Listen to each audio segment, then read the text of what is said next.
Hello, ladies and gents!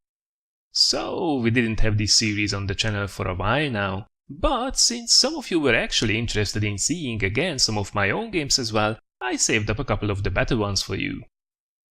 Today on the menu is then a tier 9 machine that I really enjoyed playing, a lot more than I expected it to be honest.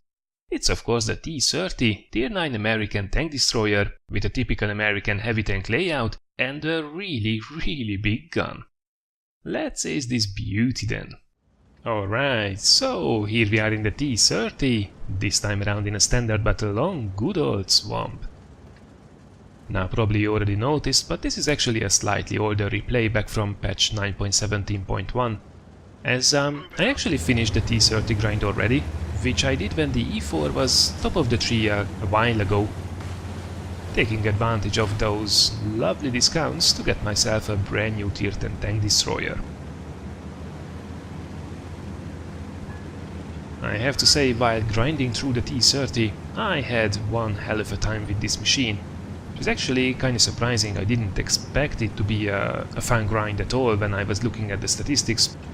Although I have to say already its predecessor, the T28 prototype, was a pleasant surprise as well. The gun on that thing is absolutely gorgeous, and if you enjoy the gun on the T28 prototype, you will absolutely love it on the T30.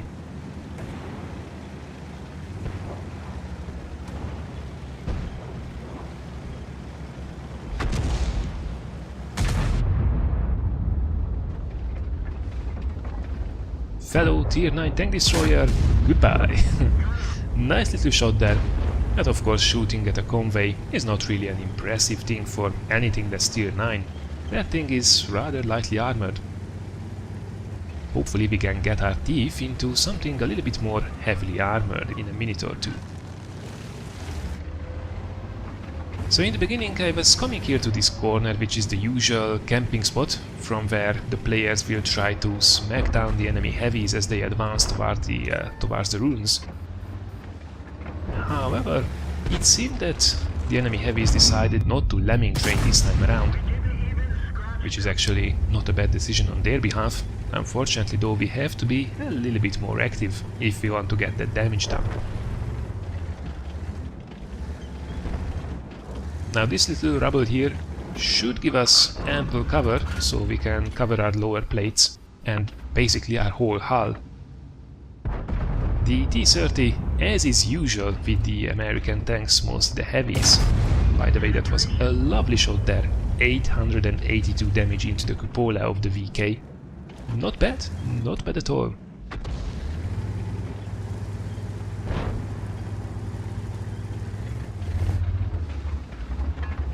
So the layout of this tank, or better say tank destroyer, is the rather average American setup, as we smack one right through the sides of the FV202 as well.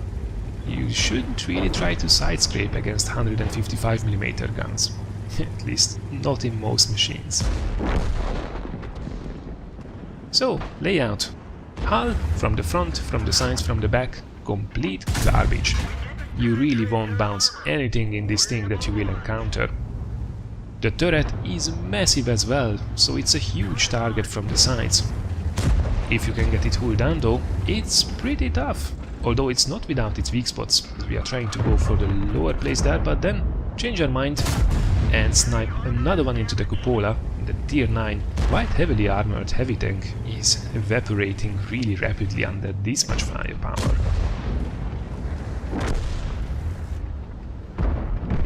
So the turret is not impenetrable. There is a glaring weak spot, which is actually the top part. Of course everybody can shoot at the cupola. However, if you are not using your gun depression, and that's a lovely care package from the unnerved artillery over the mountain. So if you are not using your gun depression, people can actually shoot the top of your turret, which has only 38mm of armor. So 120mm guns and above will simply overmatch the turret roof, which can get you in a lot of trouble.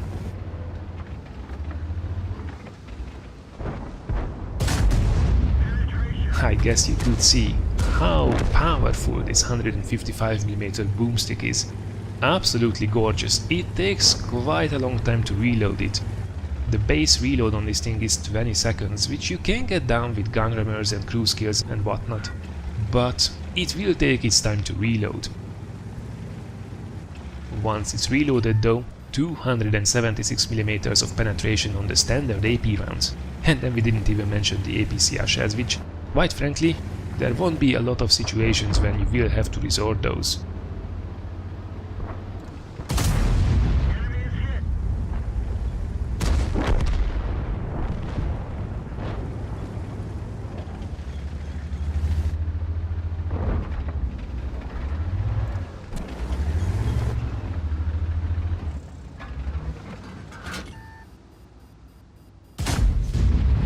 So far so good.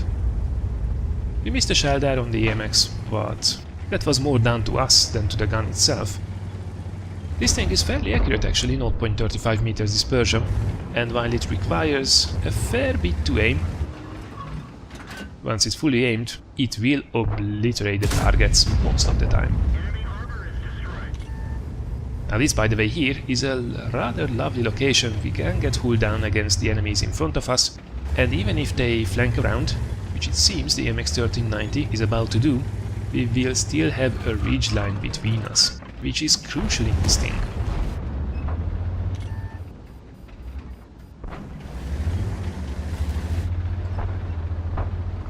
So yep, this thing is most certainly a ridgeline warrior. Oh, that was a really bad shot. Probably one of the first really bad shots of the game. Well, that's okay. There will be other opportunities we can cash in on.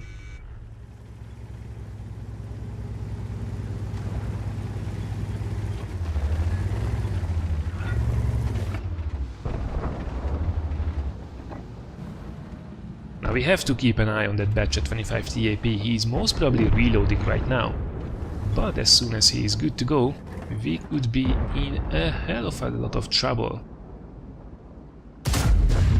Oh, and that's really annoying, it goes straight into the tracks, not doing a single point of damage to that very dangerous tier 9 autoloader. And that's a tank that could obliterate this flank completely. If that guy flanks us unchecked, he can basically take both of us out with the IS-5 in a single magazine. Well, what's that? 110 up there in front? Lovely shot there in the side. I have to say, this is one of the things which I really absolutely adore from this machine. People will fear that gun that you are wielding. Nobody wants to lose 750 damage on average, because if this thing hits, you basically lose half your hit points instantly.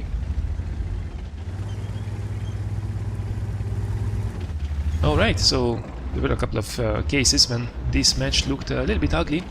However, now we are more on the safer side, just making sure that the AMX-1390 can't get away, and now it's down to the artillery, who hopefully the defender can take care on the other side of the map, and this batch at 25 TAP, who still poses quite a bit of threat. IS-5 is a one-shot for that guy. He has to roll a little bit high, but unfortunately he does. So now it's down to us. However, the batch at 25 TAP comes out once again, which is a huge mistake by him, and that allows us to take down a monster game in the lovely T30. So that was my ace in the T30, together with TD Mission 15 with honors for the T55A as an added bonus. Now this machine certainly might not be everyone's cup of tea, but if you don't mind the slowish pace of game, it's actually quite a fun thing to drive around, especially with that massive gun of yours that people will be afraid of. Looking at the team results, with well over 6000 damage and 5 kills, I think we can say that we rolled up the enemy team quite nicely. Now of course, without doubt, we were also in a pretty cool match for that. And finally, from the 16 shots fired in this entire match, we hit 14 of them.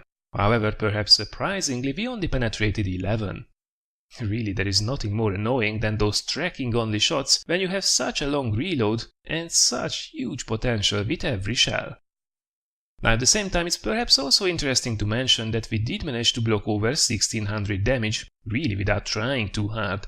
So that just shows you how good that turret really is if you can put yourself in a strong position.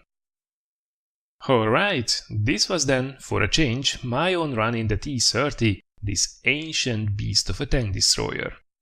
I hope you did enjoy the video, and if you did, thanks a lot for giving it a like or sharing it, and by all means, do let me know if you would like to see some more of my games from time to time on the channel.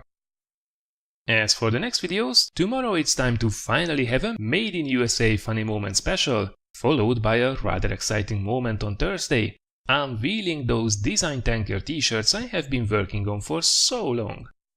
Don't worry though, I left them as reasonably priced as it gets.